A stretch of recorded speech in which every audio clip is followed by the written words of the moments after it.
This is the third episode of Module 3 of the course Urban Transportation in Developing Countries. This module is about the challenges of rapid urbanization in developing countries and the relations with urban transportation. Most people think commuting is just life. You wake up, you travel, you arrive tired, and you repeat. Doesn't that bother you? But commuting is not just an inconvenience. It is one of the largest hidden costs of urban life, especially in developing countries. Time, health, money, and opportunities. And the bill is higher than most cities are willing to admit. In some places, the daily commute quietly steals more from you than rent. I'm Hushmat Masumi, it's Urban History.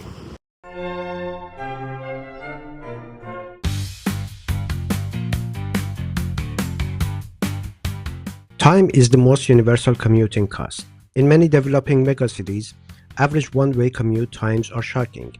Manila 65 to 70 minutes. Jakarta about 60 to 75 minutes. In Cairo about 70 minutes. Lagos 75 minutes. Dhaka about 90 minutes. Nairobi about 60 minutes. And Sao Paulo about 55 minutes. That's 2 to 3 hours per day spent just moving. Now do the math. If someone commutes 2.5 hours per day, 5 days per week, and 48 weeks per year, that's 600 hours per year, which is 25 full days, almost 1 month of life every year. Congratulations, your commute is a part-time job with terrible pay. Let's all start clapping.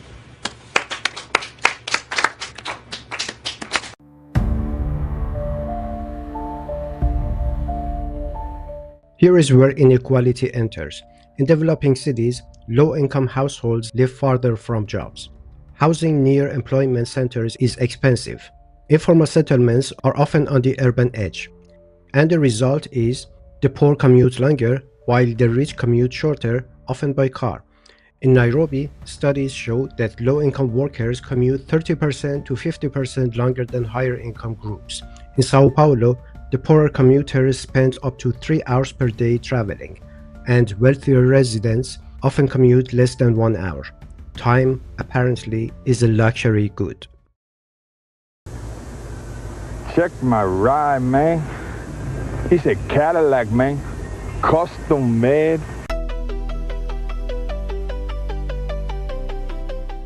Long commutes don't just feel bad, they reduce productivity. Research across multiple countries shows that productivity drops sharply after 60 to 90% of daily commuting. Fatigue increases, concentration declines, and absenteeism rises. In India, estimates suggest congestion costs cities 2 to 4% of GDP annually.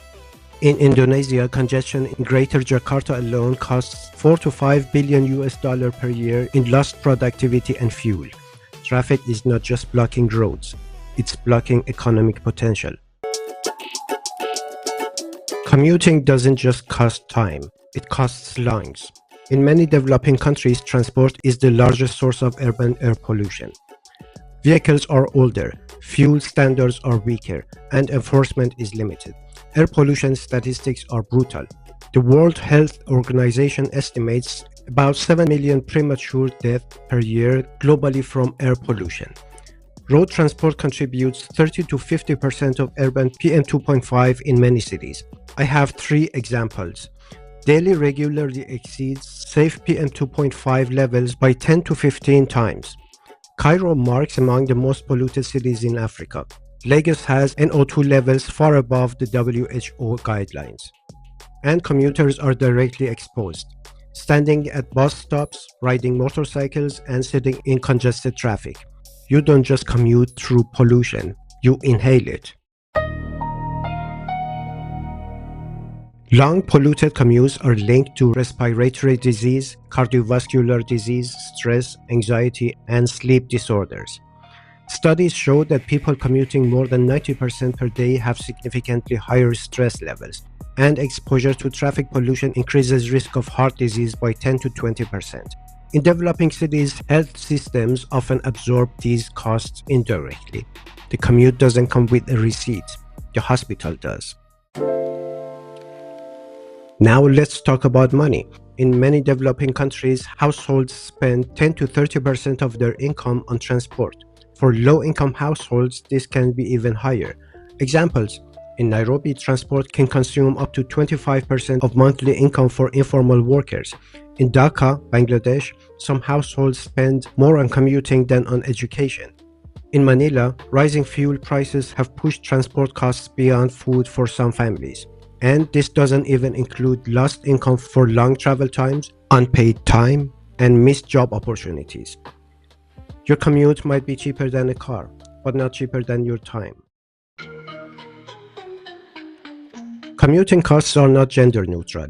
Women in developing countries often make more trips per day, combine work, caregiving, and household tasks, travel off-peak, and rely on more walking and public transport.